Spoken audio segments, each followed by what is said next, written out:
Are live. So thank you, Subodh, for the introduction. This will be primarily a question and answer session. As Subodh had mentioned, probably a number of you may have seen some of the videos that I've done on B&H. So I would look at this session as a possibility for the questions that didn't get answered during the presentations and other questions that you guys might have about all of the things that really occur in photography when we're not shooting, which for me is really most of the time. Actually, pushing the shutter only represents a very, very small fraction of what we do. And now that we're all more or less stuck at home, it offers us a unique moment of meditation to look at the other aspects of our work that we can develop without the camera in hand. So this is my first Zoom session, so if we mess up some of the questions, I thank you for your patience in advance. I'll get the hang of this.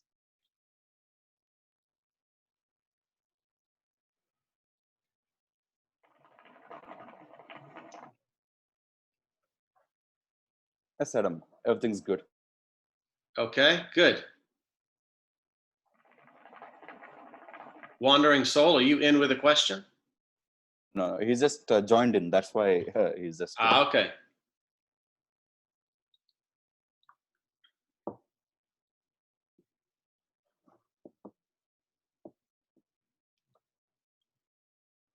Yeah, Adam, you can just hit the next button so that you can move through the slides, maybe.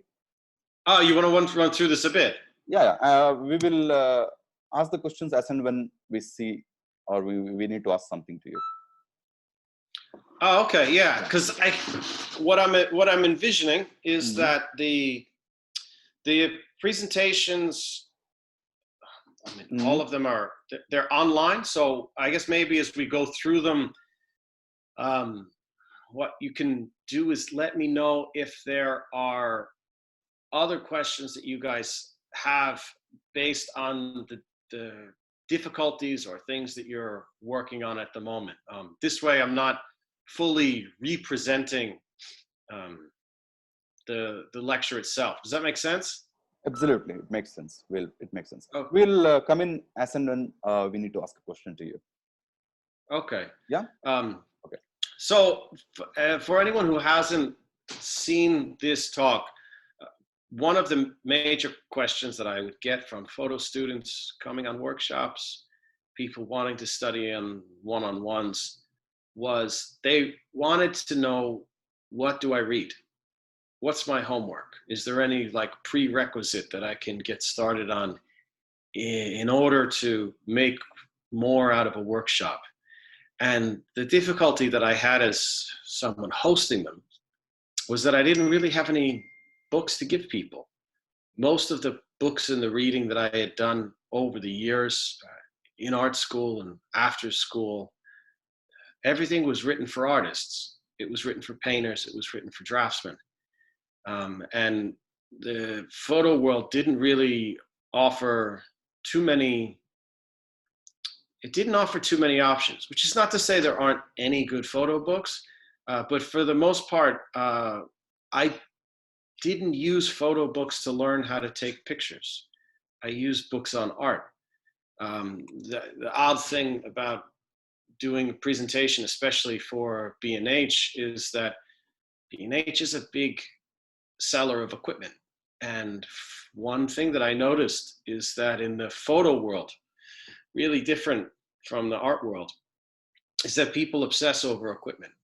I mean, you never really hear painters talk about paintbrushes. They don't really care. They don't even really talk about paints or canvases. Like the material and the medium it's not that it's irrelevant. You want things that are good enough to use, but it doesn't have nearly the tremendous amount of focus, I think, that you find in photography and the equipment and cameras and lenses and just computers, screens, calibration. It's kind of an endless hole. And for as much as B&H or any camera shop can sell you equipment, what I found is that most people didn't need more equipment. They just needed a way to be able to tap into whatever creativity they were trying to develop themselves. And that seemed to be an area where shops were running into problems, and it didn't seem like everyone needed to go back to university in order to be a photographer. So that is the kind of thesis for why I wanted to put this information together. And hopefully, as we go through this, some of the ideas and feelings that you have about your work, hopefully they take a little bit better shape in words. I don't know when someone asks you, what type of photography do you do? Whether you can give them a really clear, straight answer, or when they ask you, kind of look up to the left and wander about and think, oh, well, I do a little bit like this and like that. And the conversation tends to drift off pretty quickly. One of the areas where I found that photographers who have not gone through an art school program will often struggle is the ability to talk about what they do. And that is something that is not a gift. It's not a talent. It's not some God-given bestowed prowess that people have. It's something that you learn to do. It's something that I learned to do that I wasn't good at first. But as I became more comfortable talking about the work that I do, it made it easier for people to access it, for them to understand it. I think maybe the videos are an example of that, where it was able to take thinking and an approach and in a way offer it in a package that you could understand it, or someone else outside of me could understand it and make use of it. So it's something that when I work with students, we really do focus on, because talking about photography may take you longer to develop than actually shooting photography. Shooting pictures in many ways is much easier than really coming to an understanding as to what you're doing, how you're doing it, and more importantly, why are you bothering, and why would someone else be of interest to it? Subodh, does that make sense to have like an idea and then we open it for questions one by one, or definitely. just so that I'm not... It's going well, Adam. Let's go with the same flow. Okay. We're and all I don't want to... Okay. Yeah, if you guys have questions as we go along, definitely jump in so that I'm not just for the whole time Absolutely. speaking about it.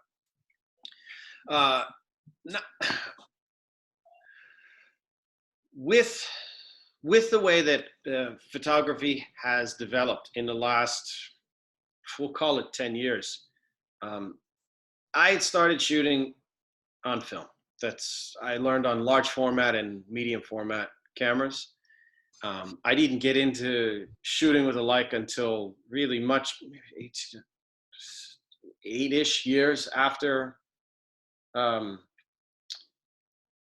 starting in photography. The smaller format cameras never really interested me. But the thing is that now just about any camera that you get is so good that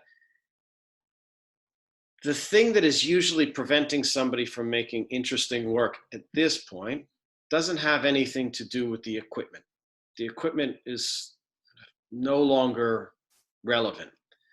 And I say that for two reasons. One is that it's a blessing.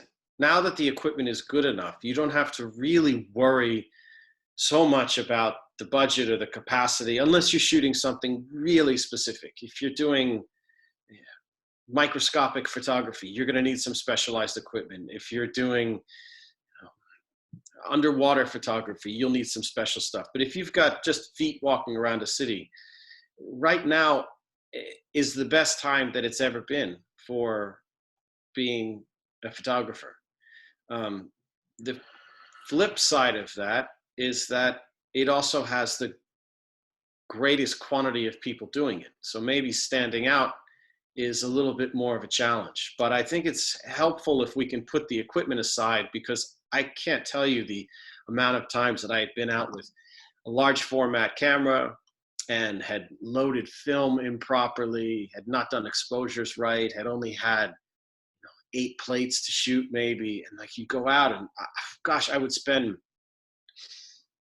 hours. I could go out to a location, maybe spend 4 or 5 hours by the time I got out there, got the setup, metered everything, thought I shot everything right, then came back, packed it up to only come out with nothing. And when I think about how easy it is now, it's spectacular. So it's a nice opportunity, I think, for everyone who's learning, that the timing for you is, it's brilliant. And because everything has gotten so small and so portable, it really affords a possibility for shooting things in just an effortless way. These were some of the little bit more of the background that I went through on. Subodh, out of the photographers who are joining us, is there any way to see like roughly how many started on film and how many started in digital? Guys, anyone who started with the film can make some noise. Me, actually. Yeah. I started with a there film. we It go. was a Pentax. Yes, Rathima, yeah, I Me did. too. I started with film. Me too. Me too. Me I too. still have my film camera. Eighth grade. Maybe there Started are with the Pentax film. maybe there are at least 10, 15 of them who have done film photography. Oh, that's brilliant. That's absolutely, it Adam, warms my heart to hear that. Yes. Adam, actually, now I'm using one old Russian Zenit camera with Helios lenses, and exactly this in 4 Delta film. So, Oh my gosh, that's great. No, but right now I'm not using it because we're all locked down at home. But Right, when right now I it's sitting on travel the shelf. in Europe, I took only my my film camera. That's it. It's easy to carry through the airports. You know, I don't want to carry all my stuff everywhere, so that's why I use only my film camera there. In Germany mostly, and in France. Well, that's super. I love to hear that people are still shooting film. Yeah. Because it is one of the things I've always found very peculiar about making artwork is that as certain mediums progressed, you still stay very connected to what you're making, right? So if you're doing sculpture in stone and you're using just a chisel and a hammer, you're really physically, you're quite connected to it. But even now, in a contemporary setup where you might use a chisel, but it's on a pneumatic drive, right? So it's got a compressor hose attached to it. You're still really attached to it. Exactly. Painting, right? Painting is the same way.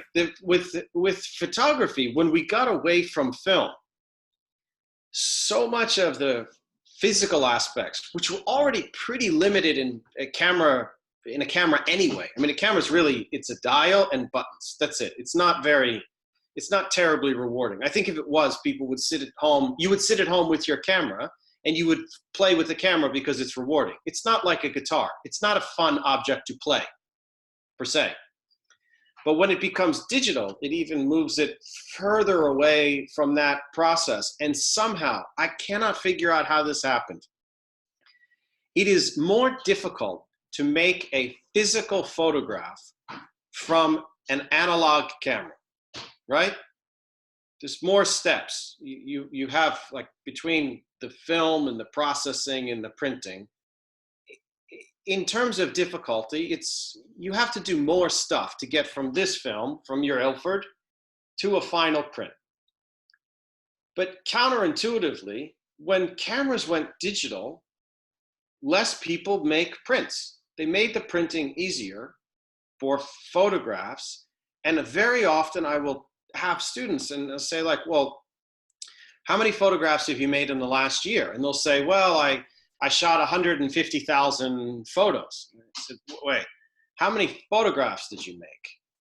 Well, 150,000. I said, no, you made 150,000 digital images, files. How many photographs did you make? Oh, none. I didn't print anything. So it's weird. It's like you're now a photographer who's never made any photographs. So it's so counterintuitive that they made something easier, and as a result, we made less. So I commend you for getting back to or continuing to shoot film, just so that it really retains a bit more of the wholeness of that experience. Hi, Adam. I had a question relating to the black and white reel and the difference between that and black and white when you use digital tools like Lightroom. What is the difference that you feel is there? In terms of what's in the photograph, or like the quality of the image, or the process? All of it, maybe. Well, I'd say let's talk about the image first. Now, one of the things that revealed itself when I had switched from film, I went from shooting at the time a 500 cm Subodh and an M6 Leica to shooting an M9. So I didn't have really any other digital experience. I didn't really shoot Nikons. I didn't shoot Canons. I mean, I pushed buttons, but it wasn't something I was shooting much. One of the things that I noticed in digital photography versus film photography is that film really dictates to you how the picture feels. It's very hard to separate out sections. So you can dodge, you can burn. There are techniques that you can use in the darkroom. But really, like film, when you start to try and adjust it too much, it shows itself. It really reveals itself. So it doesn't allow you as much latitude. Whereas in digital photography, it was like, can you imagine an equalizer for a stereo? You know, like the bass and the treble, the mid-range, you have these little sliders that you can do. In analog photography, it was like this big. So you could make changes, but it wasn't going to go much. And if you go all the way to the top or all the way to the bottom, it immediately sounds off. The balance, you have to keep it within a given range. Otherwise, the end product is off. With digital, the equalizer became like this. It was huge. And you could, all of a sudden, you had all of these choices. And in a way, the limitations, like the reins were off. And Photoshop was probably the greatest exponent of this, where in no limits, I can't tell you how much horrendous work was made. So in a way, film photography keeps you better. You make less awful pictures in film because your manipulation is limited. It's kind of what you made is what you made. And if you don't start with a good product, it's like if you go to the market, if you buy a rotten piece of meat or a piece of vegetable, there's no spice you can add to it to make it good. It's rotten. This is what film photography is like. If the scene is originally not very good, there's really no way to resurrect it. You can't do all that much.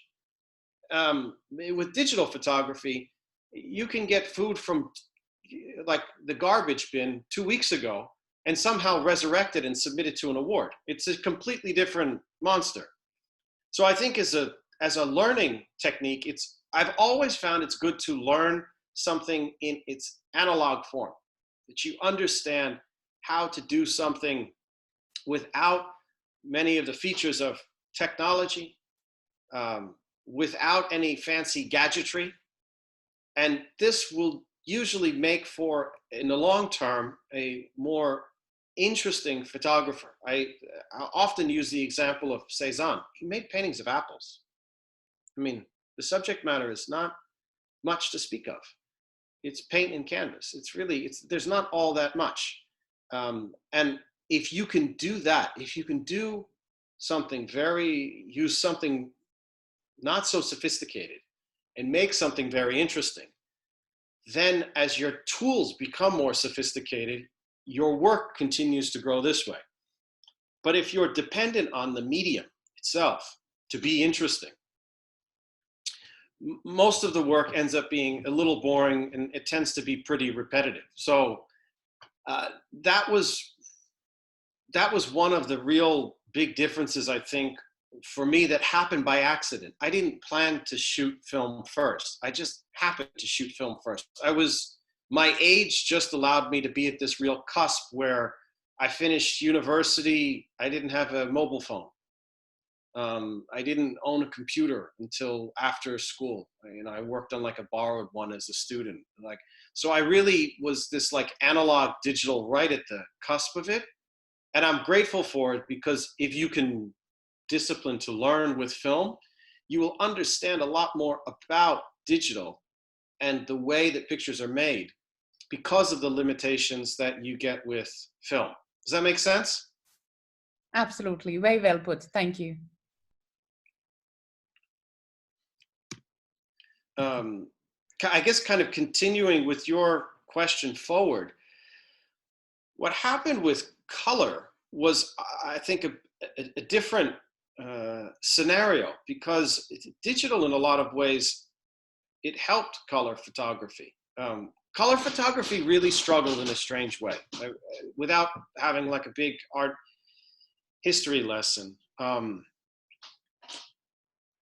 photography at its outset was black and white, right? I mean, as it originated from the late 1800s, really through World War II, the idea was that like serious photography was black and white. And if you were a real art photographer, if you were a journalist, like serious people shot black and white.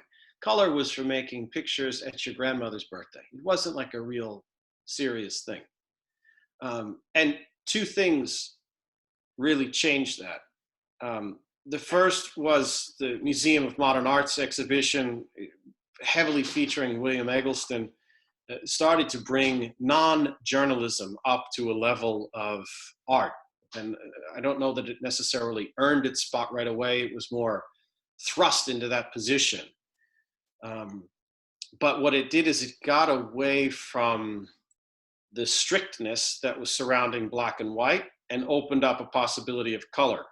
The next bit that I'm sure many of us grew up on was National Geographic, and work that finally allowed us to see things in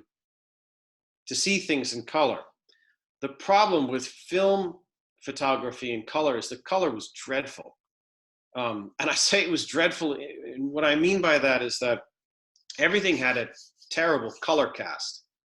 One of the nice, very nostalgic things that people will talk about when they look at color pictures and like the film feel, is that the film unifies the color. With the color cast that you get with magentas or blue casts, yellow-orange casts, what happens is, from a painter's standpoint, when you have a number of different paints inside of a painting, if you can mix those paints so that there's a little bit of one in the other, right? The axiom in painting is like what you put in the sky, you put in the ground. So the reflection on the water is made of the same color that you used in the sky. What this does is it unifies the picture. And color film, because of those color casts, unified the picture. So you could have, even in these instances where you can see very vibrant colors, the unified cast made the pictures look better together. Now, when it got to digital, the color casts were more or less eliminated. And I think it's why what we refer to now as pictures that look digital, these are pictures where all of the colors, they're very separate. It's like a patchwork quilt. They're not nicely unified, and they don't work so well together, which means you or me as the photographer, it's our job in post-production to bring those colors together, because the idea of things being right out of the camera, this is no longer a possibility, because there are little fingers inside of your photos. In my pictures, there's a Leica finger. You know, there's the Leica electronics finger that comes out of the file, and then, I have to put it through the computer, so Apple gets a little say in it, and then, it's going to go into Lightroom, so Adobe gets another say. And by the time I get to the picture, I need it to I don't want their voice in my picture. You want your picture to be your voice entirely. And part of that is constantly tuning the pictures, not dramatically changing them, but getting the adjustments and the levels to a way that unify the picture. And Subodh, I'm not sure how your experience has been with working with people, but I have found that one of the more challenging tasks is teaching color theory to people who haven't mixed paint. If you mix paint, it's very, very easy to understand tuning, because when you buy a tube of paint, the paint as it comes out of the tube is not correct. It's too intense. So you have to tune it, meaning you add slightly different, you add grays, you add browns, you add things to dial the intensity of the color down. But in Photoshop or in Lightroom, I find that people, when they get to the color sliders, they're not sure what to do. They can see that they can move them, but they're not sure how to move them and how much. So I don't know if that's something that you guys have found difficulty in, but for as much as I've seen most of the teaching on color theory for photographers, I think it is designed to give you an aneurysm. I don't think it's actually designed to help you, because it doesn't seem to be very useful or fun. Paint mixing is fun, generally speaking. When you learn to paint, there's a wonderful satisfaction of like, ooh, I got the color right. And like 2 days later, when I came back to work on it, I was able to mix the color again and still get it to match what I had done previously.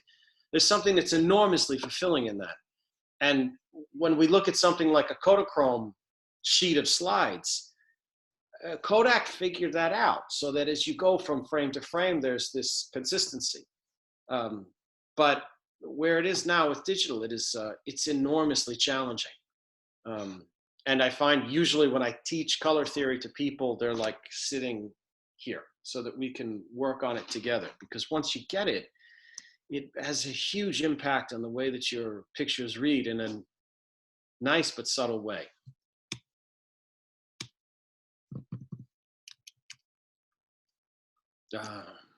Does anybody have any questions on color?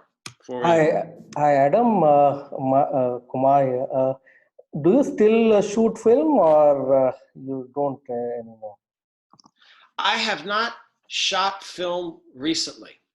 I don't imagine I will ever give it up. At the moment, I've been a little bit more focused on photographing work around the ocean, and particularly with some underwater work. And film is one area that underwater, these two don't mix very well.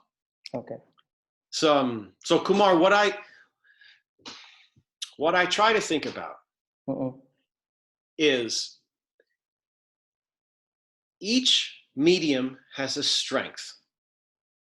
Each material has a strength. It has something that it does better than something else. What I've tried to do over the years is try and identify what is the best medium for the idea, instead of trying to use one medium to do all ideas. Okay. And film, for when it has its strengths, you'd like to play to the strength that the material has, instead of trying to make it really do something else. Okay. Does that seem fair? Yeah. So instead of like trying to put it into something which it might not adapt to or something like that, right? Yeah, I mean, like, so film's going to have it's going to have an odd quality to it, right? It's going to, no matter where you shoot it, it's going to it's gonna always have the presence of the film itself in the picture, right? In this color cast that I've been referring to, which is why I think film pairs itself very well with travel work, because the film itself responds differently to different atmospheres around the world. Okay. And if the aim is to make a portfolio where when you look through all the pictures, it all looks very similar. It looks like perfectly consistent, the way that they do fashion magazines and product catalogs, where like if you photograph for Porsche and you're photographing in like the hills in Austria, and then they're going to do another shot of a sequence in Sri Lanka, they want the car to look the same across both geographies. Right. So for that, I would say use digital, because it's going to let you make the dials the way that you need in order to get that level of consistency. But if you want things to really express the weirdness of a location, I like places where when I go to them, they're odd. Like they don't look like something else. They look like themselves. And if you'd like something to kind of echo that, I find film can work really well in that, because it is not going to give you this hugely consistent body of work. It's going to have some variation along the way. So that's kind of how I think about it a bit. Okay. Thank you very much. Thanks, Kumar. So I'll skip forward a little bit as we kind of move through a little bit through the digital conversation we've had, and for everyone listening, have all of you had your work critiqued? Yeah, mostly yes. Okay. Yes. And was very much. Yes. No, not really. Okay. No. Okay, so we got a few no's. Being Okay. critiqued by a few photographers. Okay. For those of you who have said No. yes, we'll do no's too. But for those of you who have said yes, did you find the critiques were helpful? Yeah, absolutely. They are always helpful, like, because Very, very helpful. Very helpful. Adam, Yeah. for me, I think they are not, because everybody has got a different, viewpoint. Say, Yes. for example, somebody is good at, processing an image. His expertise in that, though he becomes a photographer. See, what he looks at is when he looks at the other's picture, he will also look at how well that picture is processed, rather than how that has been shot and what is the intention of the photographer. This I have experienced with many people, and honest critics, you never get. It's what my gut feel is. This is an excellent point. So before we get to the no's, for the yeses, I guess for the no's first, for those who haven't had it, one thing to hear from people who've had their work critiqued is that it is helpful. And I understand that sometimes having the idea of having your work critiqued may feel uncomfortable. It could feel uncomfortable like having a rock in your shoe. It could feel uncomfortable like standing up on stage naked. The range is enormous for people. But it's something that as you adjust to it is profoundly helpful for your work. It is incredibly difficult for your work to develop without the input of other people. And this is not always easy to get into, but I think you can hear from the people who have said that they have had their work critiqued that it is helpful. To Krishnan's comment about everyone has their own point of view and the person who's into photo processing will have a different comment. This is where when you go into critiques, you would like to be really specific as to what you're going for. Very often when people go into critiques, they go in and they take their work and they say, look, here's my stuff. Please tell me, am I magnificent? Will I be destined to be famous? What's going on here? And what you'd like to do with a critique is, first, you'd like to have an understanding as to what you want out of it. When I sit with students, one thing I will never do in a critique situation is you will never hear whether I like or don't like your work. It's irrelevant. It's irrelevant because my preferences will not help you develop. I might happen to like pictures of elephants. So if you take a picture of an elephant, I might like it. It doesn't mean it's a terribly good picture. It's just a picture of an elephant that I like. So when you have people giving you feedback on your work, anything that they say like, I like ... and follow, you can more or less disregard this because this is just their preference. You know, I like asparagus, I don't like potatoes. It doesn't mean that the potato or the asparagus is one's better than the other. It's just my preference. But when you go into critiques, it's helpful to have a sense as to who you're sitting with. I did not do this at first. When I was in art school, we had a range of professors, so we didn't really have to think about it. We just had people giving us feedback, and they were hired by the school, and most of them were pretty good, actually. So I didn't consider it. It wasn't until after school where when you sit with people, if you sit with someone who owns a gallery, they will have a certain view on the work because of what they do as a business. If you sit with someone who is an editor of a magazine or of a website, they will have a different view. If you sit with someone who is a fellow artist, they will have another view. If you sit with someone who is in post-production, they will have a different view.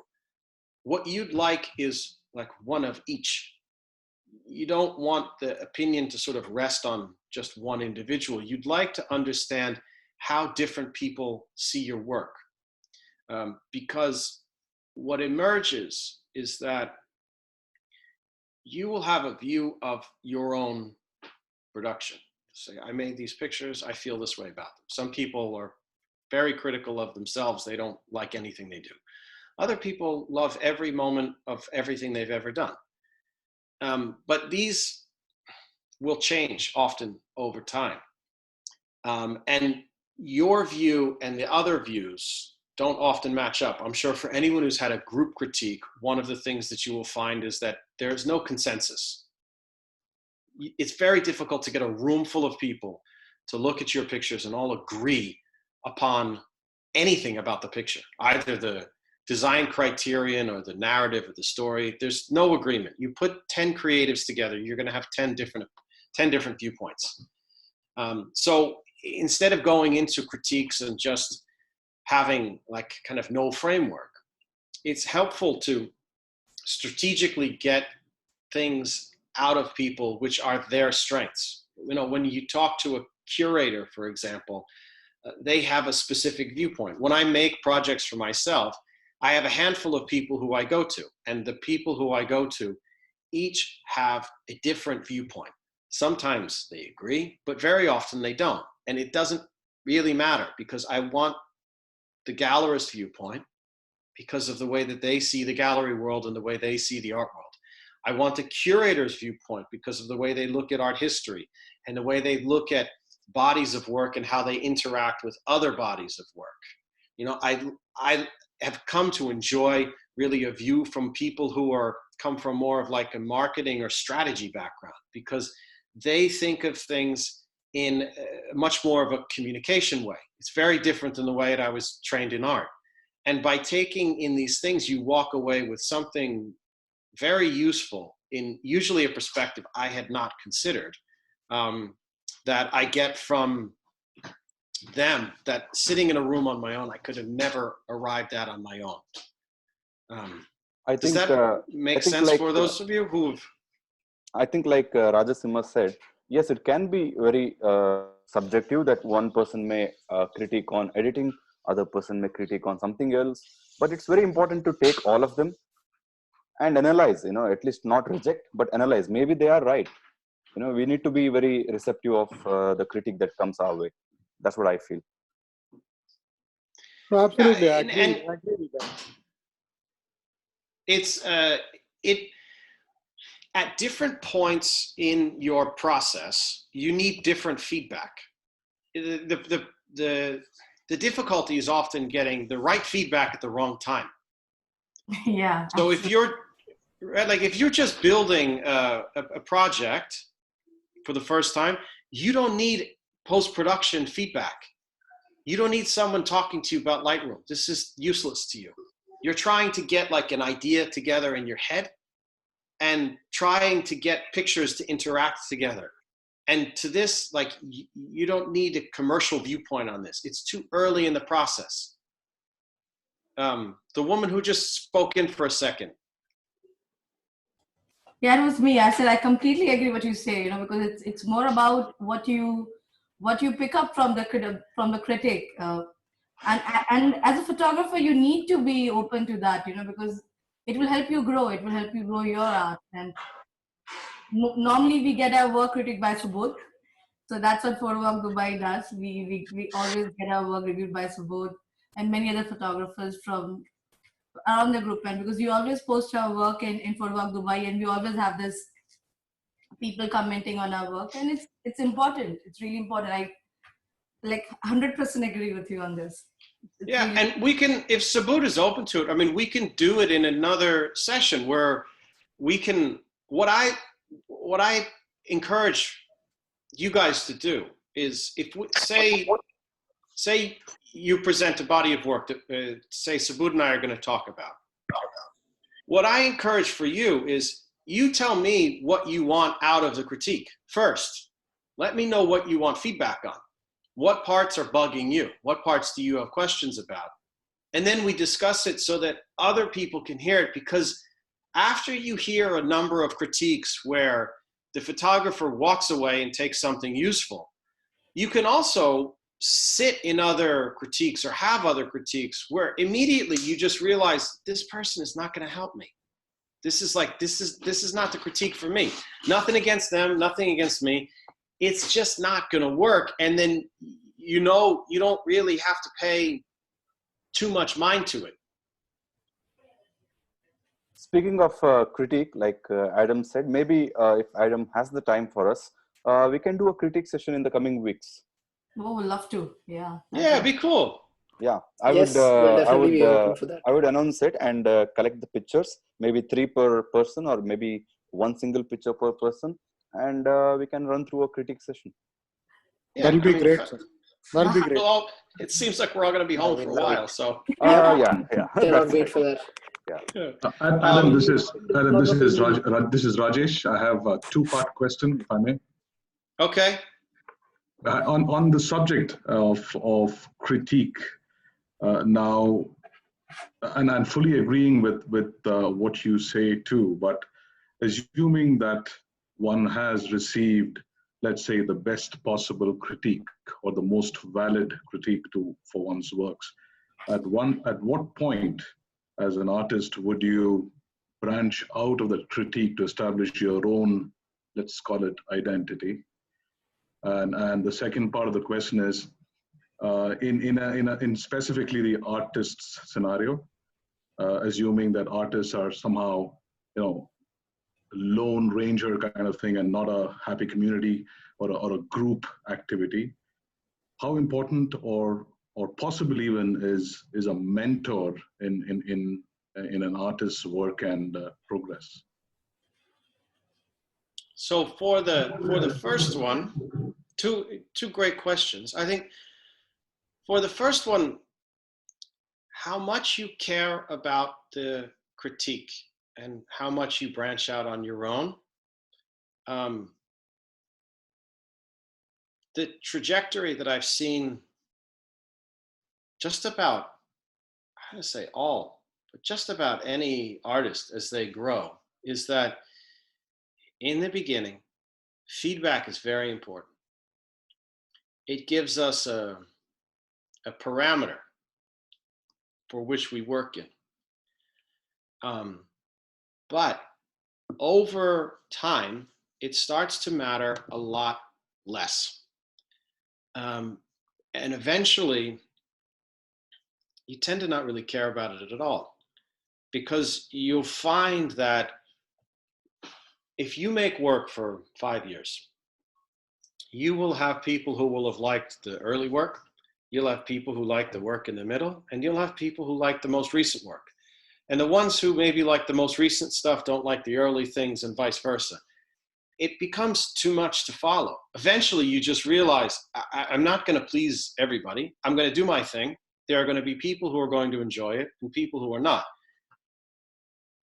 The bigger part is that it's interesting. So even if you're making things that people don't particularly enjoy, they still find it interesting. For me, this is a mark of an interesting artist, and someone whose career I tend to follow. If people feel like they know what your next picture is going to be like based off your previous one, it may be very good, for example, but it may get kind of repetitive. So when you develop your own independence from critique, it's a bit like maturity. Some people mature faster than others. There's no set rule about it. Some people never mature at all. They make work that constantly is pleasing to other people for their entire life. It seems like a dreadful proposal to me, but they don't ever really push into their own territory. They are always making something that's crowd pleasing. It doesn't work. If you're going to do things that are interesting, there's going to be a large percentage of it that doesn't work. You really, it's revealing to see interesting mess ups. And if people are making safe work where each piece is like, it's kind of the same over and over again, the criticism that it will often get is that it's very commercial. It's just kind of predictable. If you work in a t-shirt factory, t-shirt 1 is supposed to match t-shirt 10,000. They're supposed to be the same. If they're not, people get really upset. They don't want individual variation all the way through. The art world is really different.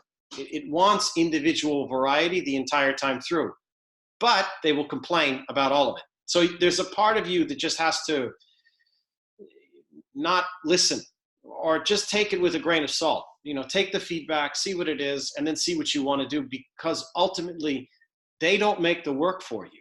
You make the work for you. And if you're not enjoying the process, what's the point? So that's my sort of thought on the first part. Your second question connects very well to the first part, because if you have a mentor who's gone through this trajectory, these highs and lows of making work that's popular and not popular and successful and didn't sell, and if they've been through these ups and downs, they usually have a greater level of composure in your growth process. Growth is awkward. If anyone can remember going from age 10 to age 20, it was an awkward time period for all of us. Your photography life is no different. It tends to be very awkward when it's growing. And then when you reach a certain level, all of a sudden it looks presentable. And then it goes through another growth period and it gets awkward again. Working with mentors, I found, has been incredibly helpful to get what's going on in the process. Sometimes to me, it's felt confusing, it's felt overwhelming, it's felt disorienting. But if there's someone 20, 30, 40 years older than me, who's been able to look at it, it gives me an outside perspective. I think one of the biggest mistakes that the lone wolf artist can make, because like you said, it is a bit of a myth, is to try and develop in isolation. This rarely happens. I've very rarely, artists that I've admired throughout history, we'll call from the Renaissance forward, these artists are not in isolation. They may only have a handful of people that they interact with, but those interactions are absolutely critical to their development, because it's difficult for them to come to an understanding of what they're doing and how it's viewed, because they're stuck inside themselves. We are stuck from a perception standpoint in us.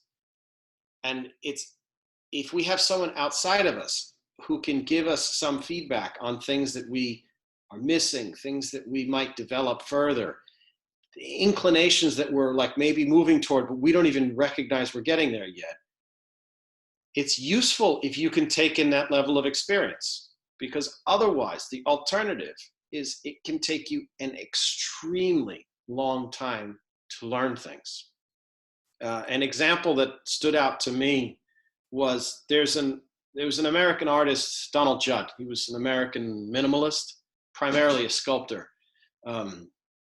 And Judd, after, gosh, I think it would have been about almost 3 decades of making work, he worked, if you're not familiar with his work, he made a lot of boxes. He made a lot of rectangles. He made a lot of cubes out of plexiglass, aluminum, plywood, whether it's an aesthetic you're into or not, just set it aside for the time being.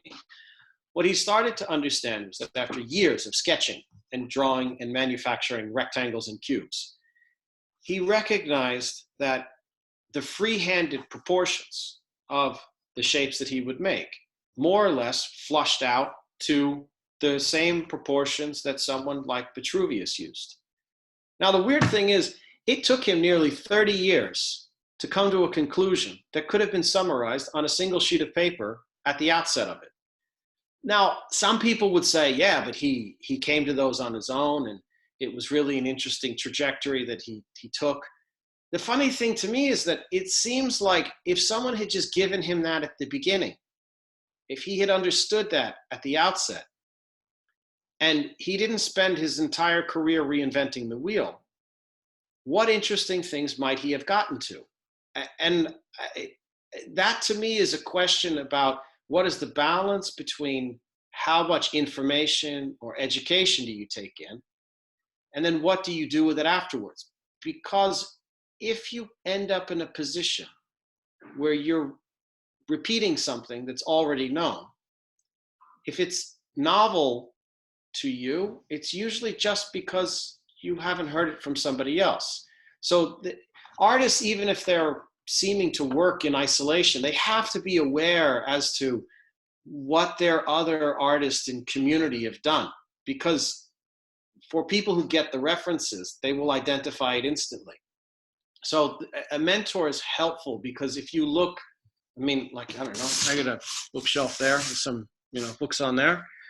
You don't want to read through the same library that I read through. It took me a ton of time. I could tell you 1/10 of those books that will be valuable to you and save you that amount of time to get information that you need. And then from that, then we can start and get into some interesting territory. Great. Thank you, Adam. That was wonderful. Yeah. Adam, I had a question to you, which might sound a little personal. Do you remember your most positive and most crushing critique, and how you personally reacted or evolved out of it? And if so, can you share those emotions and process you went through dealing with it? Sure, let me think about it for a second.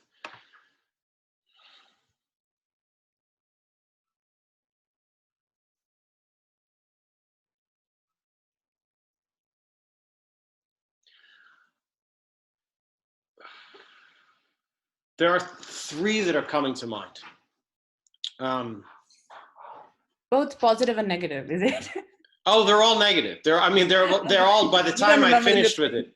Yeah, no, the good ones, I don't think they'll do you much good. So the first one was in my 2nd year of university. And I was in a foundations sculpture class. The story will relate to photography. The medium is kind of irrelevant. And I had been working with welding and using some steel elements, salvaged I-beams and pencil rod and rebar, things that I had scavenged off the streets of New York City construction sites. Don't tell anyone that I grabbed. I think they were garbage. Anyway, I put together this sculpture, and I really wanted it to be a certain way. I had it installed in the space where we critiqued, and I kind of set it up. It was set in a corner, and the piece was coming out of the corner. And we went to the critique, and the professor, who I really enjoyed, a guy named Steve Curry, he didn't say anything the whole critique. The students were talking about it. The assistant TA had lots to say about it. And he didn't say anything. He always, he was the teacher. He always said something. And at what seemed to be the end, he took the sculpture and he dragged it out into the middle of the room. And he pointed out to me that I had made a three-dimensional object, something that you could engage from all sides. But I was so insistent on it being viewed from one way that I had missed 3/4 of the piece. And really, I had missed it. With the piece sitting out in the middle of the room, it looked kind of ridiculous. It really looked very unconsidered from all those other angles. And it was very uncomfortable to feel that I had missed so much of the work itself that I had spent weeks putting together. I was completely blind to it, even though it was sitting right in front of me. And it was a difficult thing to admit to myself that I had missed so much of the potential of the piece because I wanted it viewed a certain way. I wanted people to look at it in this one direction. And once he changed it a little bit, I realized that that rather narrow viewpoint, not only was it not very interesting, but there was a lot of other things around it that I hadn't really considered. And that was like bad critique number one. And it changed the way that I looked at the possibility of things and the way that I would look at things from different angles and try and develop approaches to get outside of a very narrow viewpoint of what I wanted something to be. Because what I want it to be in the way that you see it, I have no control over how you see it. There's nothing, this is the thing about art. You make it, and like a child, you push it into the world and they make their own decisions. It's up to them. You know, once it's out of your hands, you don't really have much to do with it. And getting that process, I wanted to like still hold and control the piece the entire way through. And I couldn't. So that was difficult critique number one. Difficult critique number two was the one that I had mentioned in this lecture that I had with Alex Webb, who I imagine most of you know or know of. Yes, we do. I do know him. Okay. So I went to, Alex was doing a critique review at Aperture Foundation Gallery in New York. And I had some work. I had just come back from, this is in 2012. I just come back from the South Pacific. I had spent some time with the Naine tribe on the island of Tanna. Very unique experience. And I had stepped a little bit out of construction, which I had been working in, and had gone to photograph a building that was being erected in New York. And Alex looked at the work, and he said that when he looked at someone like Sebastian Salgado and his workers series, he said after like 2 pictures, he was bored. He's like, he was never into that kind of work. He wanted to know like, oh, did you know, the construction workers, maybe if you like follow them home and see what their lives are like and see what their, you know, what bar they hang out at and like what they do on weekends, maybe that would make it more interesting. And it was a weird critique because at first I thought it was kind of useless. I didn't really get anything out of it other than like he wasn't into it. But what I understood afterwards was, one, I didn't really ask him for any feedback. I didn't ask him clearly for what I was interested in. And as a result, all I got was just his impression, which wasn't very interesting for him, and it wasn't very interesting for me. But part of that was on me because I didn't ask him what I really wanted feedback on. I had also gone to someone who his style of work and my style of work sort of from a philosophical standpoint don't really relate. So it wasn't really a very useful pairing. I mean, I wouldn't necessarily ask a car mechanic to review my guitar lessons. I mean, maybe that's a bit of an extreme analogy, but like what you will find is that people who are trying to set themselves away from a type of work, you know, like Alex, I think, was really trying to differentiate himself from journalism, from colleagues like Salgado, someone who would have been older at Magnum, very established and successful in a range. He was trying to move in a different direction. So anything in the Salgado range was not going to be of interest to him. And I didn't think about that until afterwards. It made me realize that the people who you get feedback from, you'd like them to be relevant to what you're aiming for. And that one wasn't really a good pairing. So half of it was on me because I didn't really ask for anything.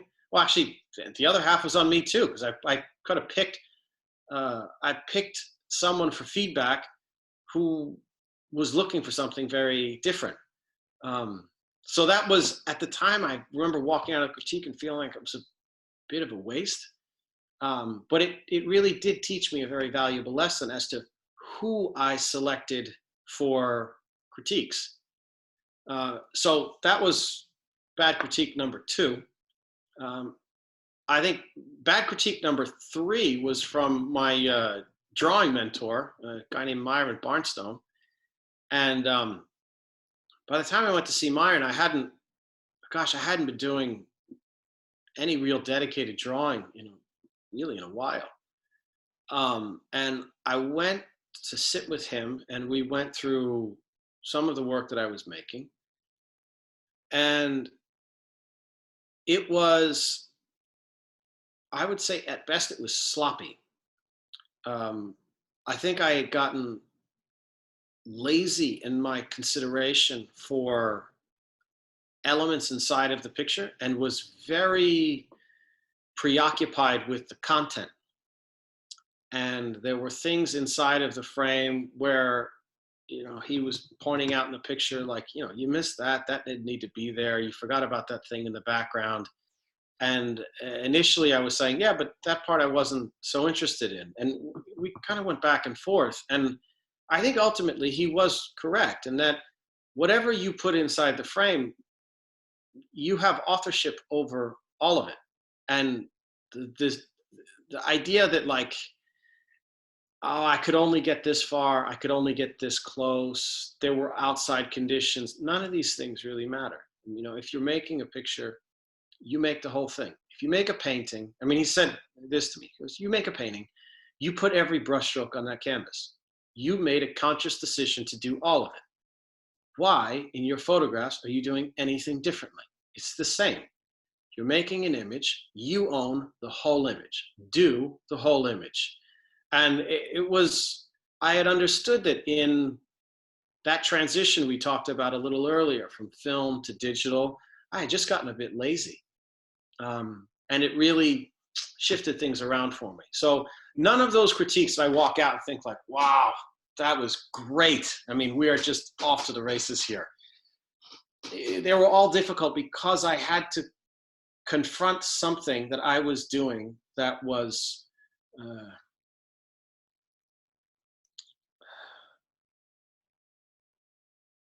it was as if I was misleading myself. And that needed to be adjusted. And it was helpful to have people on the outside, either like Myron, he said it deliberately.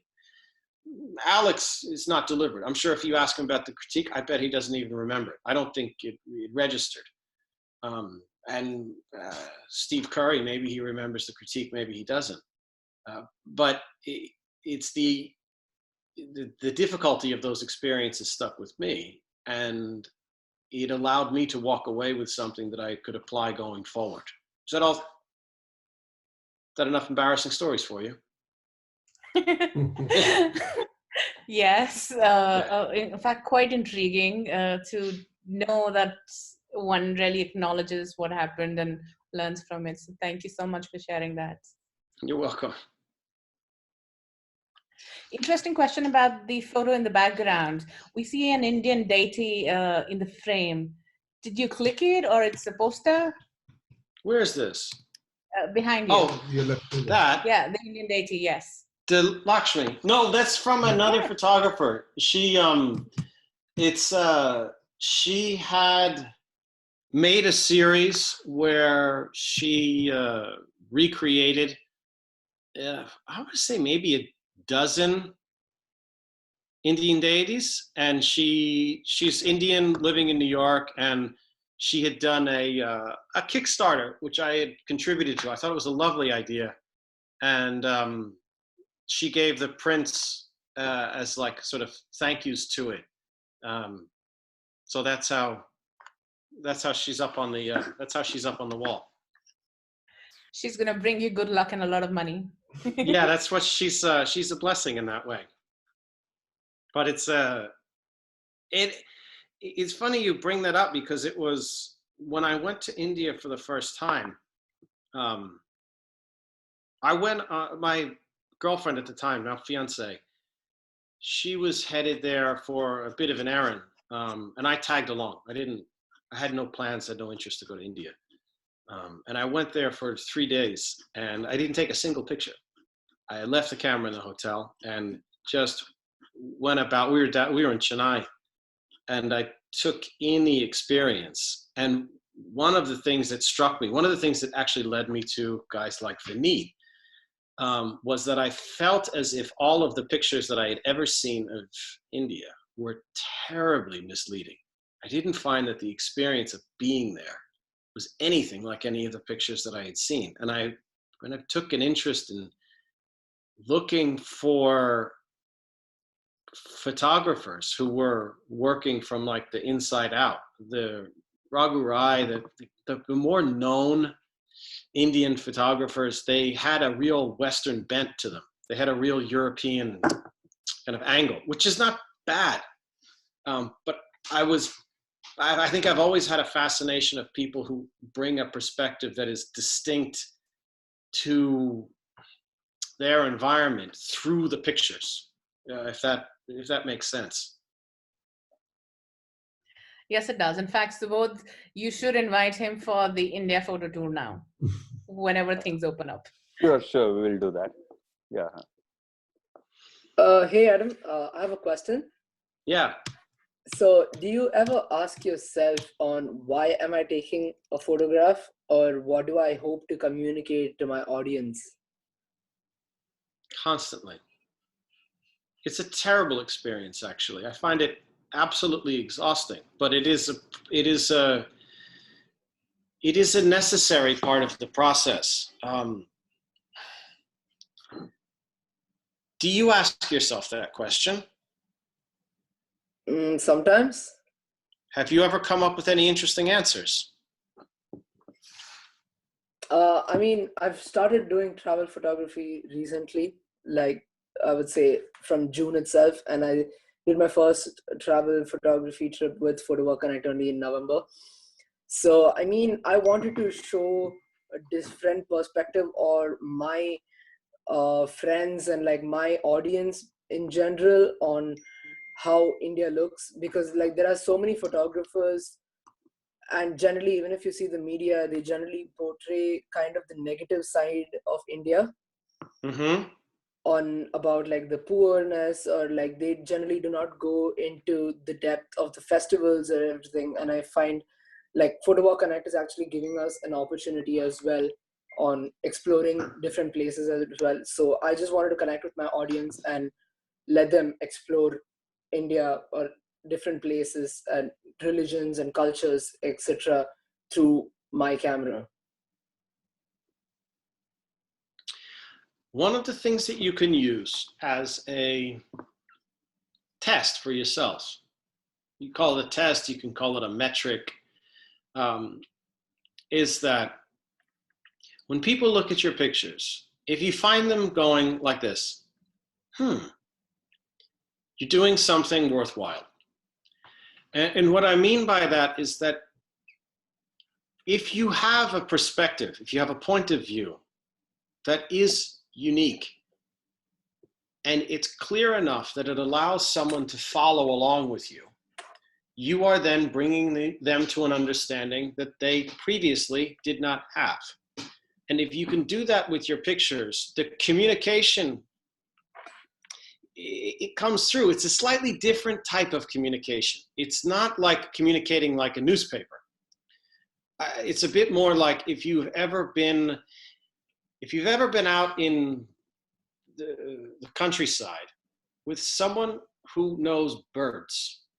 It's surreal because they make sense of the sounds and the birds in a way that, to me, it's just like background music. To me, it's just this very general thing. It fills the atmosphere. It's kind of nice. But I have really no idea, because I have no understanding as to like what is going on. I look at photography in this way, that what you're doing is helping people pick out some of the individual sounds, maybe pick out some of the individual species, so that somehow they walk away with a slightly more nuanced understanding of what it is they're looking at. You know, when you mentioned the festivals in India, you know, when a lot of people cover large events, they tell the same story over and over and over again. And they usually tell like the crescendo, like where things are at their most impactful. Yeah, true. But it doesn't really get, how do you get from, the travel dilemma is, how do you get from where you're sitting in a chair right now, which is where me, the viewer, is, I'm in my chair, to get to your picture, I have to go on a trip that you didn't take me on. So I have to get there. The only way for me to get there is if you leave me little lily paths. You have to leave me a footpath to get from where I am to where you are. Otherwise, it's lost. It's just a picture of a polar bear. I don't know how you've gotten there.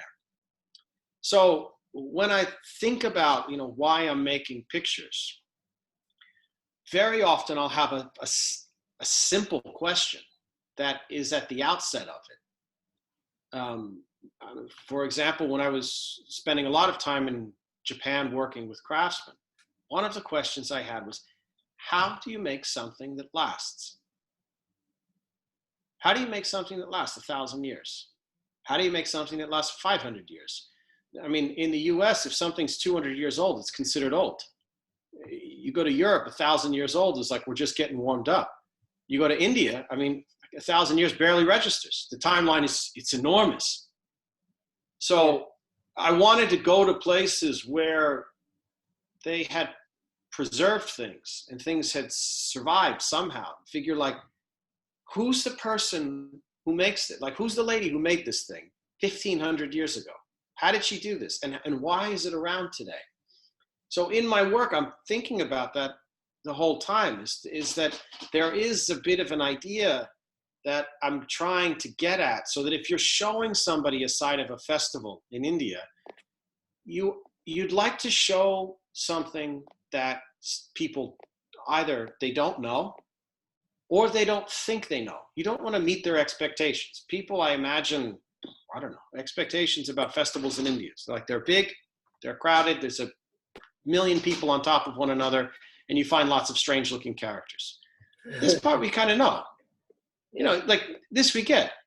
But some of the other things about it, you will have a perspective on. You'd like to develop that perspective more to help people understand why you're taking the picture and why they should be interested in your point of view. It's a bit like you're like the scientist of your own project. You're giving a bit of the anthropological background, which is why eventually you may migrate from early on, I would say like, yeah, I'm going to do a travel project. I called it a travel project because I didn't really know what else to call it. I eventually got to this idea where I was having a conversation at the place in New York called the Explorers Club. And you know, people say, oh, what do you do? Like, oh, I'm a marine biologist. Like, I'm a geologist. I study volcanoes. People say, oh, I'm an artist, a photographer. Oh, you documentary work. No, not really. You do travel work? Kind of. I mean, I travel when I work, but I don't know if I'd consider it travel work. And I eventually got to this idea that if a scientist, like an anthropologist, could have a specialist like culture. You have a cultural anthropologist. That's their specialty. It's not just anthropology, that's a subset. And I thought, actually, that describes a little bit better as to what my photography work is. It's cultural. I'm interested in both the visible and invisible forces that shape culture. And it has a little bit of architecture, a little bit of landscape, a little bit of environmental portraiture, maybe a little bit of documentary, and a little bit of still life. But it's none of those genres all their own. So as you are working with travel photography, continue to ask yourself, you go from a very general idea, travel, right? You have travel, landscape, street photography, portrait. You have these big genres. And as you spend more time, you're just getting into it. You mentioned you just had done your first trip. Start to see what you are gravitating towards. See what parts of travel stand out to you. And see what parts of your pictures stand out to other people. This is where the whole critique thing comes in, so that you get a better understanding for what you're doing. And sometimes other people will help you out in that, so that as you ask yourself, why am I doing these things? You start to come to a more complete philosophical understanding as to why go through all this effort. You know, you could just sit home and watch television. It's much easier. But you're going to go out and do this. You might as well have a sense as to why you're doing it. Seem fair? Yep, perfect. Thanks a lot, Aaron. No problem.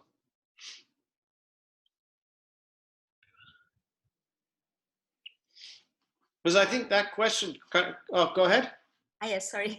I was just thinking that because I have read an article that you did about cultural photography.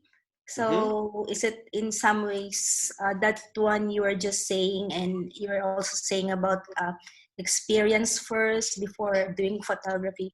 What you were saying that the past few minutes, in some ways, I have taken from that article, but you saying it now made it more clear to me.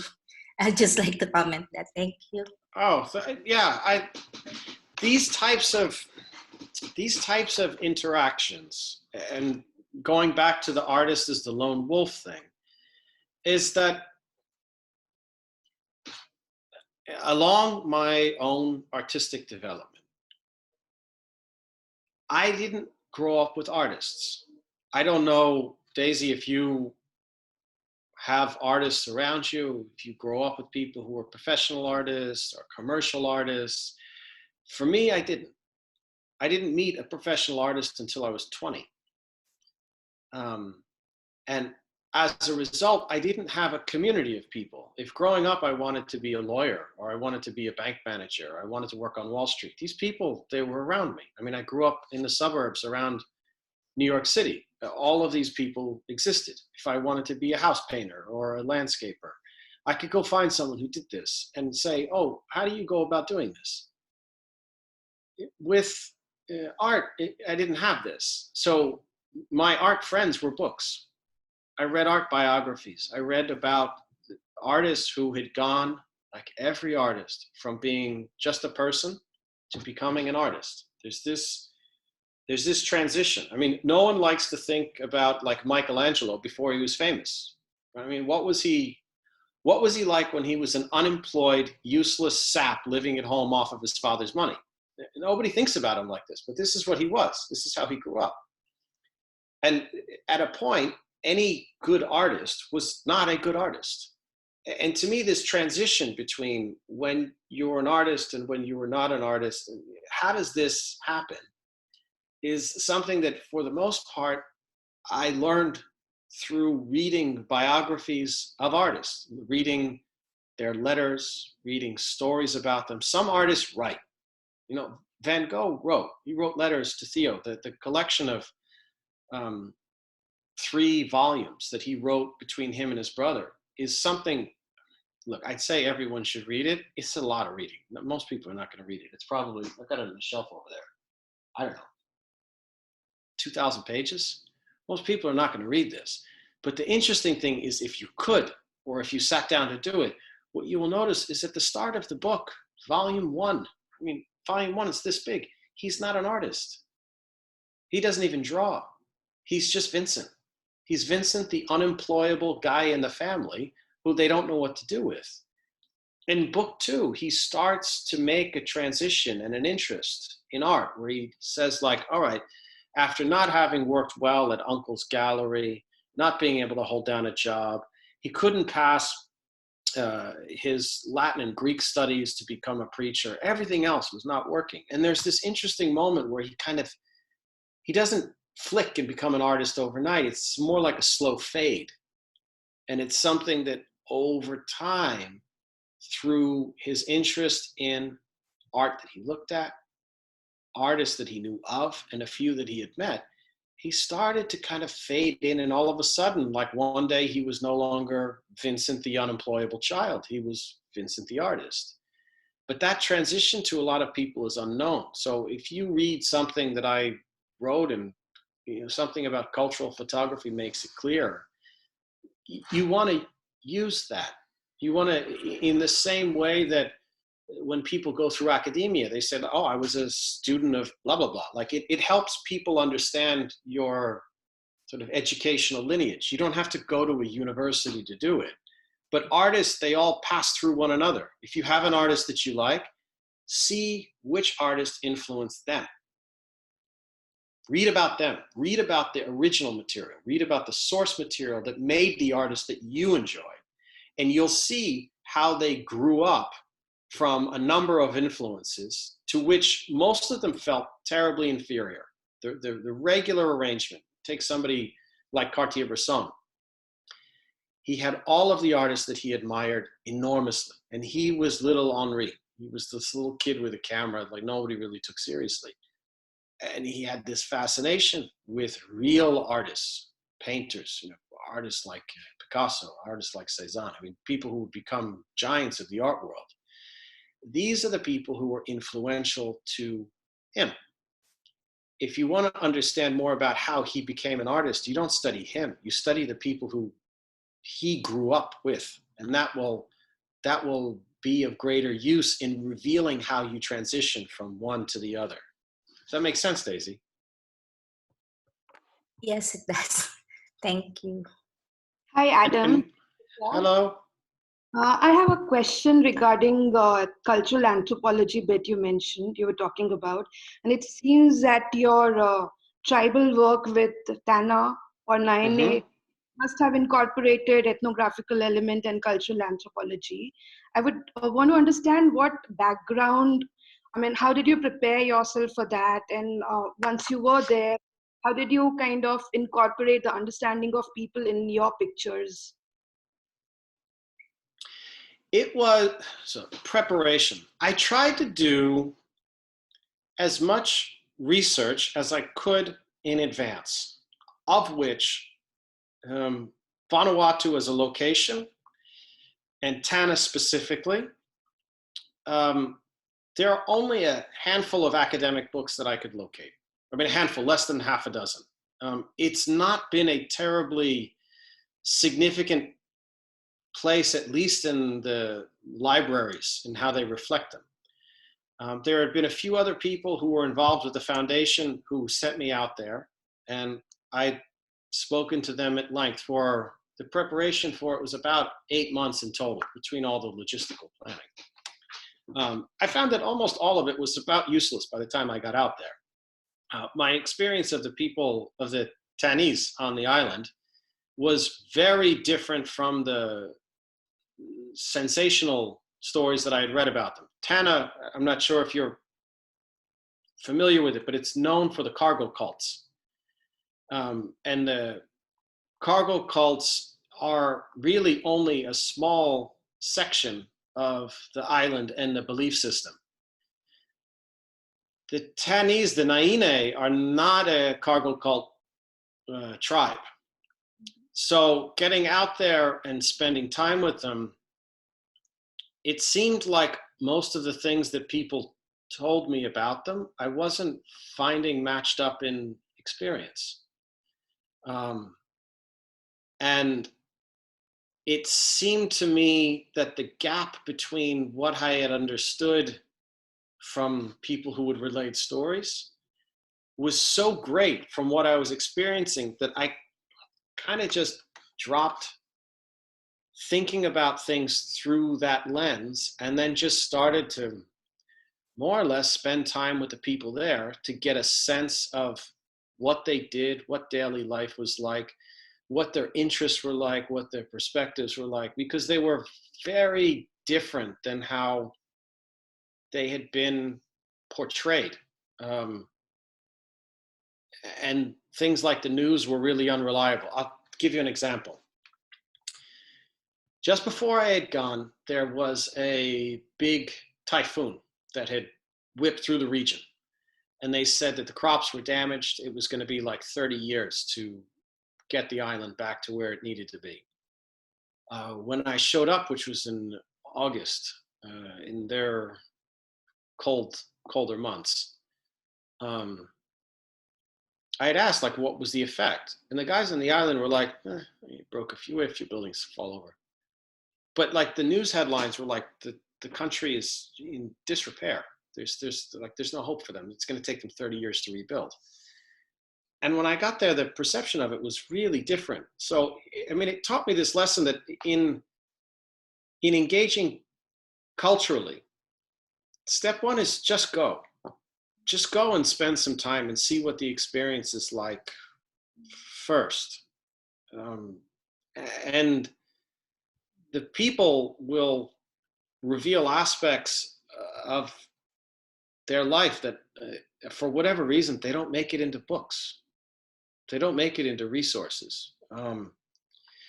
And a lot of the anthropological interest in the religious practices, the musical instruments of the Tanese, these were things that science has this wonderful knack for getting very narrow. I guess if you make a PhD thesis, you have to have something very focused. I get it. But if you're trying to get a sense of the place, culturally speaking, going through a microscope is not very useful. So that experience, in a lot of ways, it overwhelmed me in a way that eventually I was like, look, I'll be here. I'll observe more and see not how people say they present themselves, but just to see how they actually do things. Does that make sense? Yeah, something similar to what a typical ethnography, understanding would be. Like, you understand them, you be with them, you observe them, you live with them, and then incorporate the same elements in the picture.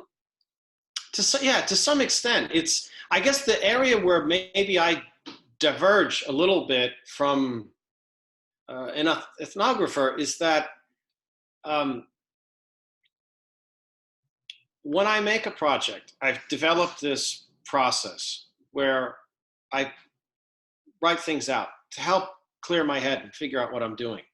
I've spoken about it in other lectures where I make one column, inspiration. It sounds a little lofty, but it's really like, why was I interested in going to do something? And I have all of these ideas and fantasies and concepts that I'd love to go check out, and I'm trying to get a grip on it. This got me to go to a place. Then when I get there, I have observation.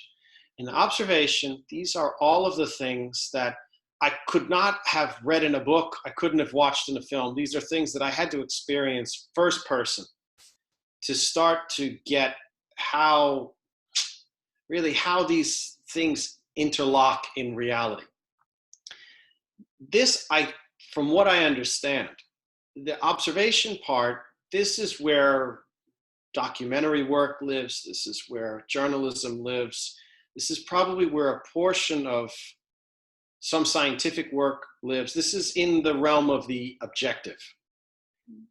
The last part for an artist or for a photographer is this conclusion, is why does any of this fucking matter? So, I mean, the question I put to myself is a little rough, but it's like, why is any of this of interest to me, and why would it be of interest to somebody else? And this is where point of view exists. And I see point of view quite different from opinion. But point of view is something that we can develop in bodies of work and through experience over time. A lot of photography emphasizes a first impression. I find my first impressions are not terribly interesting. They even bore me sometimes. They're fun a bit to go through, but it's really when you have an opportunity to spend time with people who have worked in a given environment for a number of years, usually their point of view is much more developed, it's much more nuanced. This is the place I try to get into with projects and with culture, so that it's not something that happens just on the first round. I mean, Tana's like a huge chunk of incomplete work. It was like a scouting trip in a lot of ways, just to get a sense for how little I understood about the whole island. Interesting. Very nice. Thank you.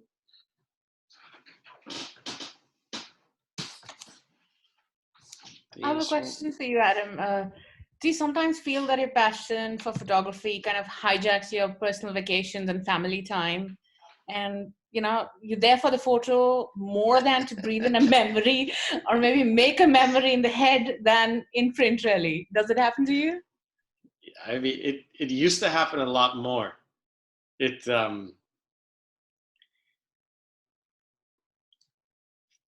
When the opportunity presents itself to travel, sometimes it is within the framework of a trip with somebody else. This seems like a good idea. It is a terrible, terrible idea. The act of shooting, for me, it does not play well with others. It does not do well on holiday. My fiance now, like, she just sees the camera on the table. She's just like, I'm out. Like, go do your thing. When you're done, come back. Trying to mix the two is like trying to eat breakfast and take a shower. Both are essential. You don't want to do them together. One ruins the other. So I've come to understand that there are times where I'll go out and shoot and times where I will have memories with people. The opportunities when those two overlap are minimal.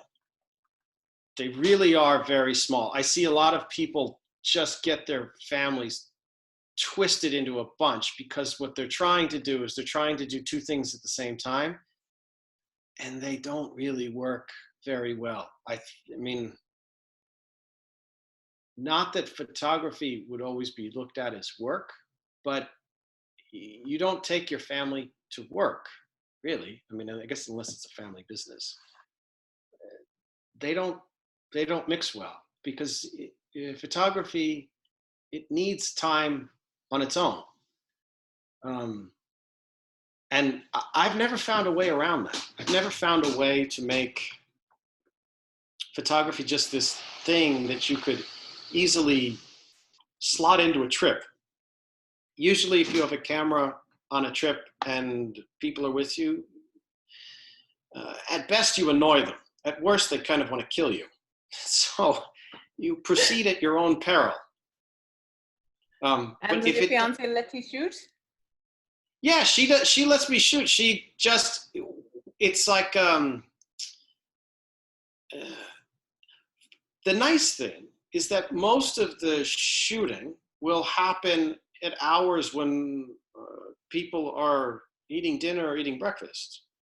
I mean, if I went on a trip, not for photography, and I wanted to shoot, I could probably do all the shooting before 8 a.m. in the morning and after 6 p.m. in the evening, in the middle of the day, just not have the camera around, and it'd be totally fine. That being said, I also take a lot of trips on my own, which, I mean, as an example, as a personal example, my fiance does not like Japan. It's not her place. I have ambivalent feelings about Japan, even though I spend a lot of time there. But out of the, I don't know how many, 7 years I've been going there, she's come maybe twice. No, 3 times. But one time she left in the middle to go over to India. She came and went and then came back. So it's shooting on your own, however you can manage it seems to be part of the process. It just doesn't seem to play well with others. It's not a sport. It's not like playing tennis where you can have a partner come along and play with you. I've never found it to work that way. I don't know. What has your experience been like? Both me and my husband shoot, so yes, the photography did hijack a couple of holidays where we feel that all we're trying to carry with us is the camera gear. All we're trying to do is shoot, and somehow I have little memories than photos. I'd probably have thousands and thousands of photos, but very little memory of what was happening around me. So yes, I did feel that a couple of times. Oops. Yeah. Yeah. As a matter of fact, both me and my husband, we were watching you together. So yeah. It's a balance that certainly has to be worked out. Sometimes you have to make the imbalance yourself to get a handle of it. There are a few tactics that I have set up for trips so that I also don't miss the experience. I deliberately don't bring cameras out at certain points. I mean, whenever this confuses people in workshops till no end, but I will often turn up in countries and not bring a camera out for what started at a day. It can sometimes be a few days. I don't bring it out at all. I kind of let the urge to take pictures, I let it kind of build up like a tank. And as the tank gets filled, then by the time I pull the camera out, I'm ready to shoot. But if it's like right off the plane and shooting the whole time, like you described, you can have a whole trip and somehow you missed everything. Adam, if I can just come in. Shall we run through the slides and do Q&A towards the end? Because we are the length of the video. Yeah, I need to. We're. So I guess some of the text I'm missing, because I guess a chunk of this we are covering in a lot of ways. I think. So, is there a way to move the window or no? The window in the sense? The window on the right that's covering the text. Can I move it to the left or no? Does it stay where it is? We can see the whole thing, I guess. Oh, you can. Oh, fine. You can see it. I can't see it. That's the problem. Let me see. Yeah, we can see the photo and the text both. Oh wow, good on you guys. I can't see it. Well, if we get into this idea that some people seem to have, is that when presented with something like this, there's often these axioms set in photography, like there are no rules.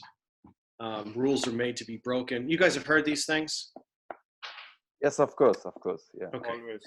Yeah. So generally, I feel like these are all wonderful quotes that are all taken entirely out of context. I look at most of what we're talking about as tools, not a rule. And a tool, I think, makes a little bit more sense because it relates to what we do, in that if you have a tool, you'd like to know how to use it, right? You can use a screwdriver as a fork. It will do the job, but it's not really what it's designed for. A screwdriver is really designed for tightening and loosening screws. So you would like to have a toolbox, which you have tools that you can use, and you use the appropriate tool for the appropriate condition. You don't use all the tools all the time. You don't travel with all of your camera gear all the time. I usually go 1 camera, 2 lenses, maybe 3. But in the list of items, the things that I think about when I take a picture, these are not rules, and we can go through them in a way so that you guys can extract the parts that are useful based on where you are currently in your own development. And these are online. Subodh, you have them. If you guys want a copy of the PDF, send me an email, send Subodh an email. It doesn't matter. I'll send you a PDF so that you have this. We can even take a screenshot. If someone wants to take a screenshot, they can do that as well. And this is this exercise you can do with work you have already shot and work that you haven't made yet while you're sitting home fantasizing about where you'd like to travel next once you're allowed to leave the house. These are the things that we can work on. And the way that I've broken it up, the parts that are green versus the parts that are white, is that the parts that are green, this is for you to answer. Somebody like me, a mentor, maybe Subodh, maybe Vineet, someone can help you through this idea.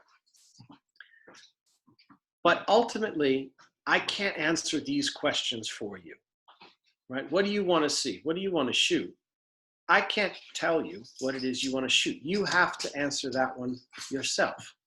Understanding your own point of view, I can't give you a point of view. I can help you develop it, but I can't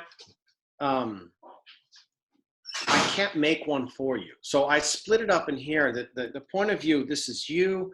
When it comes to the things in white, these are formal lessons. These are corrections. This is like correcting a typo in a sentence.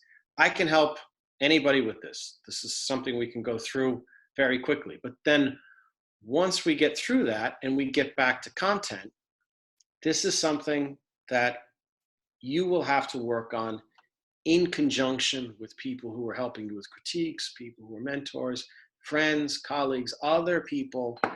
But it's really up to you as to how far you'd like to really ratchet that up.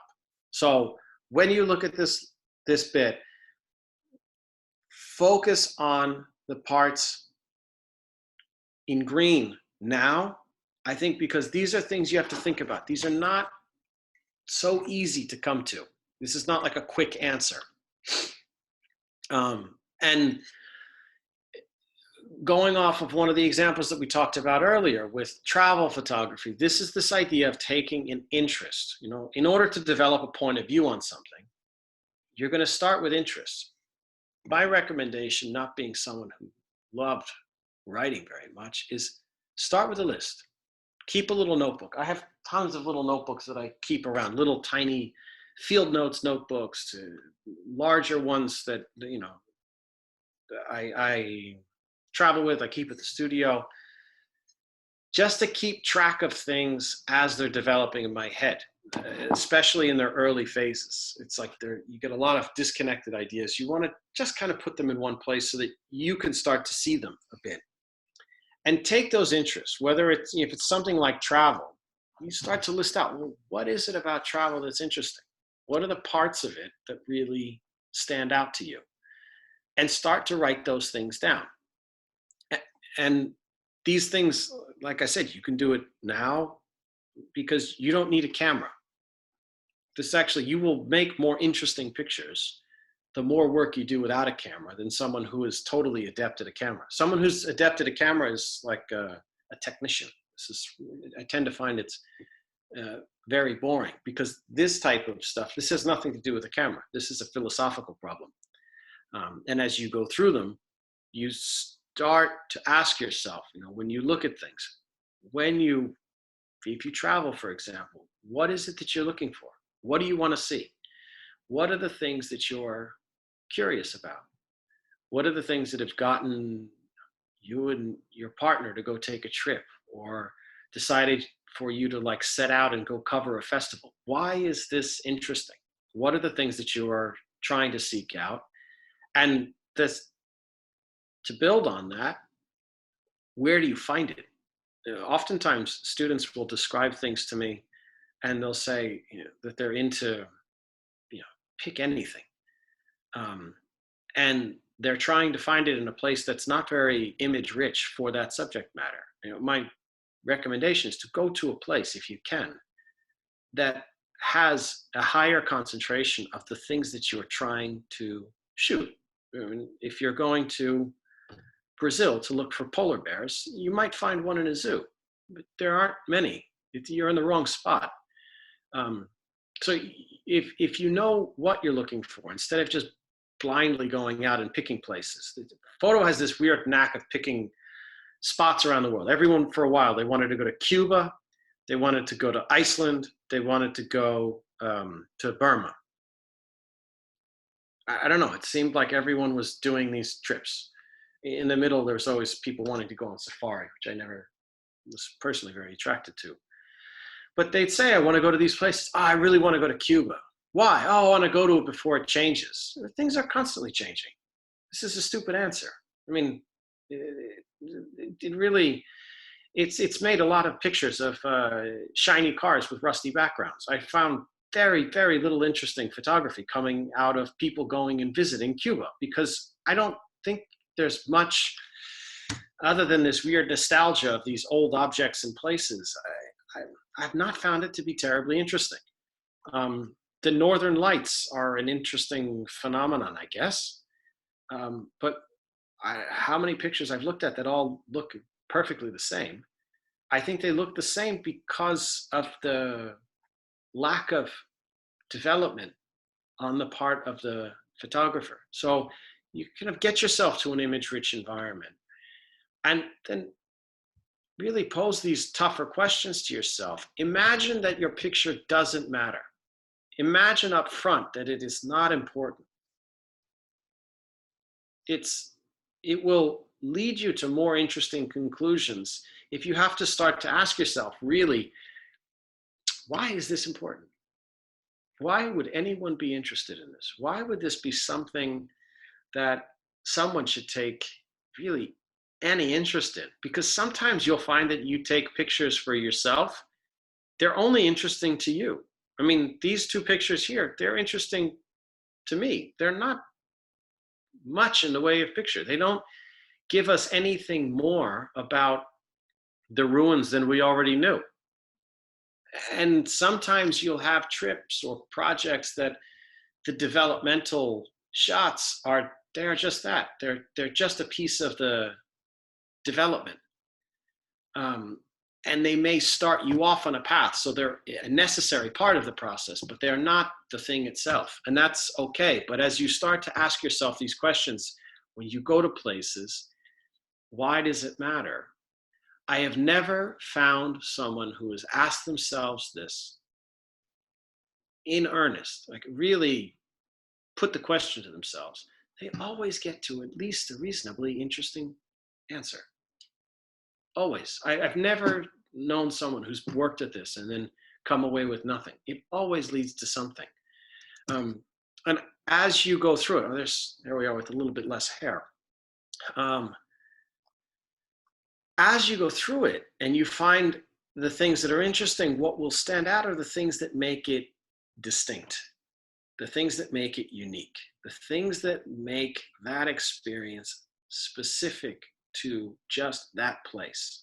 I mean, it's the opposite of generic. No, I mean, I cannot imagine that most people would like to take photography that people would say, oh, I looked at Daisy's work. It's wonderfully generic. No one would do that. That's not the idea. The idea is to make something that is unique. And in order to do that, Daisy, didn't mean that about your photography, just an example because your name's still up on my screen. But just the idea of finding things that are unique is something that you have to press into. Working with Japanese craftsmen, people would repeat endlessly these ideas of like, oh, the craftsman is seeking perfection and they're trying to make these age-old lineage, blah, blah, blah. And it's just like all the narrative it all seemed very the same.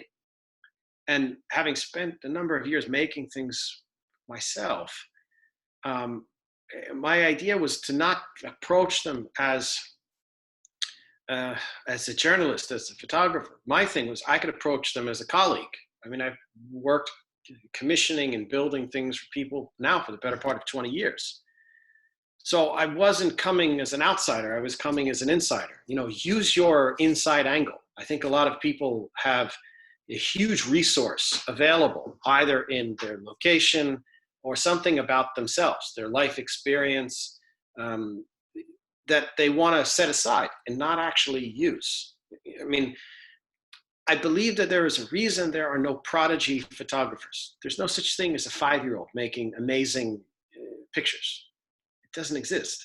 Because in order to take pictures that have some real weight to them, You have to have life experience. So I actually think the older you get, the better off you are. I don't find that even, I've had the youngest student I had was 15. He was wonderfully energetic. He didn't take very interesting pictures. He had no life experience. There wasn't anything he was bringing of himself because he was just starting on the journey of figuring himself out. So this allows you to really nurture and develop that point of view. And these first 5 sections are things that I go through every single project I make. It's not something I go through once and I'm done with and then I move on. It's that I go through it for a project and then the next one I start again and I go through it one more time. And by repeating it over and over again, you go deeper and deeper into the process because your understanding, your knowledge base, your experience, all of these things are richer. And you want to allow this to develop with its greatest depth. Before we go to the next section, does anybody have any questions about that part? Maybe I'll leave the list up in case there. Anything about this section? Adam, how much time do you spend in that part? I mean, in time before you get the shot. On average, months. I'd say like on average, probably 5 to 10 months. Jeez. Okay. Thank you. Thank you, man. Yeah, was that the wrong answer? No, for nothing at all. It's just it's too much for a project now, and I think it's important make it before it. And if you spend 5 months, I think it's too much to think. Well, it's your time, but I think it's a lot of work. Well, here's the thing. This is what the work looks like. That's it. It's what I haven't found a way to, if I took all the accumulated thought over a 5-month period and consolidated it all the way down, maybe it's only 2 weeks of an 8-hour workday. Maybe in total it's that. But for whatever reason, in the way in which ideas develop in my head, I can't say, all right, I'm going to do this project. I'm going to go to, give me a place. Give me a country. Dubai. Dubai. Okay, so Dubai. Somebody else give me a concentration in Dubai. Give me an example of something that goes on in Dubai that one might shoot. Burj Khalifa. Burj Khalifa, okay. So what I couldn't do is I couldn't say, all right, I'm just going to sit here for 2 weeks and just think about the Burj Khalifa. I'm going to think about its history. I'm going to think about its construction. I'm going to think about the way that it looks. I'm going to research all the pictures that have been taken of it so far, so I'm not repeating myself. And I'm just going to do this concentrated for 2 weeks. I have not found this way of optimization, the way that the corporate world talks about it. The art brain seems to resist it enormously. So what I do is I plant the seed and I give it time to develop over a course of months. And when you're doing little bits and bobs as you move along, this is why I keep notes. An idea comes, oh, that's interesting, I write this down. A few days pass and I think about that, something else strikes me and I write this down. I come across a conversation with someone, they make a suggestion, I write this down. And I allow it to develop in a way that it is, nature shows us how things grow. It shows us, it gives us examples all the time. And there are examples of quick growth and there are long growth. Photography projects are not like growing a mountain range. It does not take millions upon millions of years to grow photo projects the way that they grew the Himalayas. This is not similar. We would grow a project the more that you would grow a flower. You have to do a little preparation. You have to do some planting. You have to cultivate an environment where nothing happens and nothing disturbs it. You just let it be. You give it the right elements. It needs some water. It needs some sunlight. It needs some good soil. if you give it all of that, you don't have to do anything else. You just have to occasionally revisit it. And over the course of 5 months, all of a sudden, you have flowers. Ta-da! You didn't really do anything. You set up an environment, you gave it space to grow. For me, this is how artistic ideas have always grown. They are not grown the way that meetings happen, where people organize project managers, and they organize VPs, and they take people and they put them together, and they have teams and strategists, and they build it, and they have a deadline and a time frame. This makes for dreadfully boring projects. So that's how I see a 5-month thing, is that it is more you allowing it the space to grow. Does that seem manageable? Totally. Totally. Thank you very much. Okay. Any other questions on this part before we move on? I have a question. Mm-hmm. Like the first question is, what do you want to see? But shouldn't it be more of what do you see? What is it that interests you? You see, and then you try to frame the picture. It could be a bit of, it could just be a bit of the language and the wording. What are your interests? What is it that you want to go out and see? As an experience, not as a photograph. I think you have an experience. The photograph is just the product of the experience. The photo just confirms that you saw it for somebody else. But the greater question that I want to see people connect to is, what is it that you're interested in? What is driving you to pick up this obscure hobby where you carry these little black boxes around the world and push buttons all the time? Why is it that you want to do this, and what is it that you want to present itself in front of the lens? And this way you are selecting a place or an environment or a time frame, something that is in line with your interest. I recommend starting from your interest only because if you're bored at the outset as the person making the pictures, imagine how boring it is for us looking at it. It's usually people, when they're into something, they're passionate about it. And the passion it's like infectious. It's like good infection, not like corona infection. It's like people, if you're really into it, and all of a sudden people think, oh, that's cool. And it's something that I found when I photograph people making things. People say, what are your favorite craftsmen?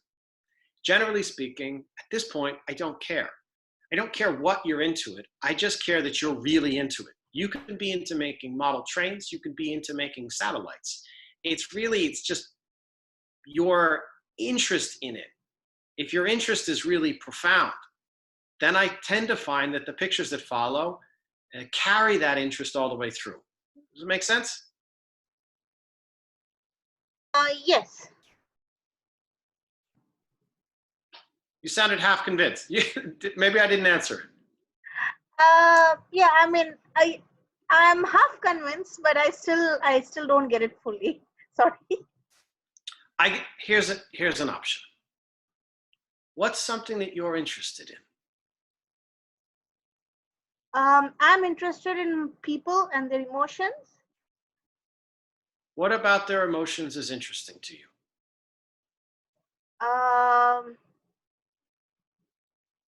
The emotions on their face, whether they're happy or they're doing something, that particular moment. So would you say that you're more interested in the idea that people have emotions, or you're interested in the specific emotion that someone might have? A specific emotion someone might have at a particular moment. So your interest is more the connection between emotion and time. Yes. See, so we've already started to move down the thread a little bit. That's what we're trying to do, is to get you from a more general interest into something where, in order for us to look at a picture for you, that connects emotion to a dimension of time, we want something beyond just the fact that it's taken with a camera. It may be, for example, that the emotion corresponds to something inside of the frame that has a time dimension to it, to a particular event, to a particular location, so that this connection between time and emotion is something that you'd like to develop. So if you have your figure who is going to display your emotion, this is sort of like a fixed puzzle piece as you're describing it in your picture. They're going to have some relationship to the background which they sit in, which we'll get into our next section. But if the background doesn't have a time dimension to it, all of a sudden, the vast majority of your picture isn't allowing time to impact the figure. We want things that relate in the way that you're describing it, not because it's good or bad, but simply because that's what your interest is. Does that make sense? Yes, that makes a lot of sense now. Thank you. Okay. This section on form, Subodh, I'm sure for time, if we went through this whole section on its own, it's an hour in total. It's on B&H. It's there for life. The lessons are there. These types of things are, like I mentioned before, they're like typos. If your aim is to construct a sentence which is useful to somebody else, if you're writing the sentence in Spanish and you interject words in Japanese, it's just going to confuse things. You would like to build a consistent language for yourself that is reasonably easy for people to follow. If people don't follow it, usually they're confused. When they're confused, they disengage. This whole idea that art has to be confusing is nonsense. I think some of the most interesting things are very straightforward. They're very easy to understand. Many artists obscure their ideas in strange language because I think really the idea is not very interesting. If the idea on its own is compelling, it doesn't need to be complicated. This is not quantum mechanics. This is photography. I think we try and keep that in mind. But these items are things that you can work on and you can practice. I recommend you practice it with subject matters that are not so sensational. When we were in art school and we had painting exercises, we had to paint broken pictures, piles of rope, heaps of fabric. I mean, nothing. There were bottles. There was no subject matter. It wasn't cool stuff. But they never said like, all right, we're going to do still life classes and we're going to bring out to you like a suit of armor. We're going to bring in, I don't know, a piece of a space shuttle. We never got cool stuff. All the stuff that we had to paint was boring. And it was boring on purpose because if the thing that you're dealing with doesn't have much to it, all the life that you bring to the picture is just these formal considerations, understanding the subject, whether it's a good expression of it, understanding the background. Is the subject lit? Do you have strong figure to ground? What is the notional space? Understanding a minimal shutter speed. What's the dominant direction of the picture? Are there any bad overlaps? All of these things, we go sort of one at a time, and it's throughout the lecture, these types of steps are very similar to someone trying to describe what it is like for them to get out of a chair and take a few steps walking. If you have to describe all of the physiological processes that happen in that, it's nonsense. No one wants to listen to this. It's boring. You just get up out of the chair and you walk. But if you had to list all the muscles that you have to engage in order to do this, it's like this. It's a big, long list. When people say, how do you think about all these things at once? You don't. You sort of think about them one at a time, and you do them for a few months in the way that I break it down at the end, so that eventually most of us don't think about how we walk until we stub our foot, until you miss a stair, until you kick a vacuum cleaner. Most of it we do because we practice it so much, we don't think about it anymore. And that is what this section really holds. Subodh, I think for the interest of time, maybe we don't dive into this completely, but of Yes. any of these formal constraints, are there any questions that people do have about this? Anyone? Any questions? I think we'll keep the questions towards the end, maybe. Okay. So we go through this, and if you guys have bits about this, if we have it as a running conversation, it becomes a little more interesting because we can have this, and then when we have maybe the critique, if there are things after you have watched the video, you say, Adam, I watched the thing like 3 times. I still cannot figure out what it is you're talking about. Write the question down, and we'll answer it. And this way, you'll get it. Sure. So we'll go through formal, and then we're going to get down to where we are. Content.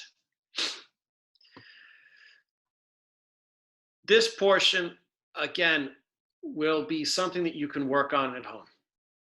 You don't have to do this in person, and it's something that you can look back at your previous pictures and see if you've done successfully. Inside of a picture, there are things which, details that couldn't be anything else. Ernest Hemingway wrote an interesting short book, bit of essays, compiled essays for instruction for writers. And one of the things that he recommends is for you to get the weather into the writing. This is something that when I look at a lot of travel photography, for example, or street photography, ask yourself, like, what temperature is the weather in the photograph? A lot of times I can't tell. It's not really present. And what we're doing with a camera is we are taking at least 5 senses, and we're passing it through a lens of just sight.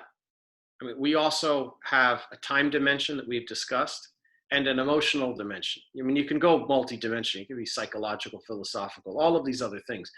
All of these are going on when you have a camera. But when you make a photograph, you're passing them all through one filter. The more of these dimensions that you can carry through your picture into the content, the more multi-dimensional the final picture will be. And people say, yeah, but like, how do you do it? The first step is starting to understand what are the elements that reveal something about a location. Start with the weather. If you give yourself the challenge of, like, every picture that you make should have a temperature to it. It should be warm, it should be cool. You should start to feel it in a way that otherwise, if it's missing it, it's like getting food where you get the texture, you don't get any taste.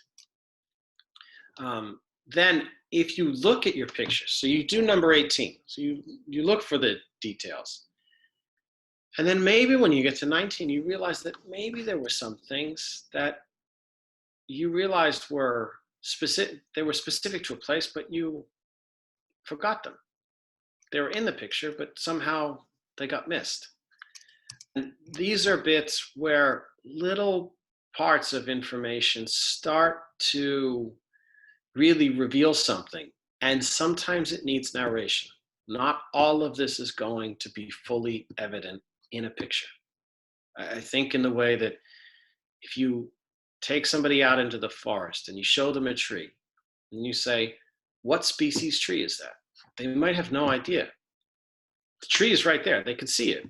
But can they tell? Is it a cypress tree? Is it a walnut? Is it babinga? Is it koa? You know, if you don't know anything about trees, you might not know what you're looking at. You know, in looking at a piece, like when I was making a piece like this, for me, the interesting thing about this was that these are the templates. These are the family templates that are used to make the actual knives. And it's a subtle cue, but the little drill hole in the top of it, this template hangs on a rack with the other templates. And I don't read Japanese. Yasuhiro explained that each of the pieces, as they're described to him, they make sense. It's not so much understanding exactly what that language is, it's that there is a language that informs these pieces. And you can get it in a way that this one is present, this one is absent. There must be something different about these. And this is a subtle key where I find a lot of this gets actually lost online in the buzz of online work, in the way awards and competitions, video, like the portfolios, they go, a lot of this stuff is like click, click, click, click, like people just plow through them.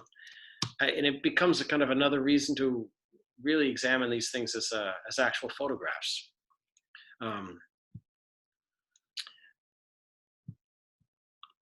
So we get through the missing elements. How you're looking at the scene is this idea of like how you're looking at a tree and whether you understand like what species it is you're looking at. The next idea is that when you are working with pictures, whether you understand if you've told a standalone story. Sometimes one picture is a story unto itself. Other times, it's a part of a story. It's maybe a description. This is one descriptive moment about a story. This is a descriptive moment about a story. It's not a story unto itself.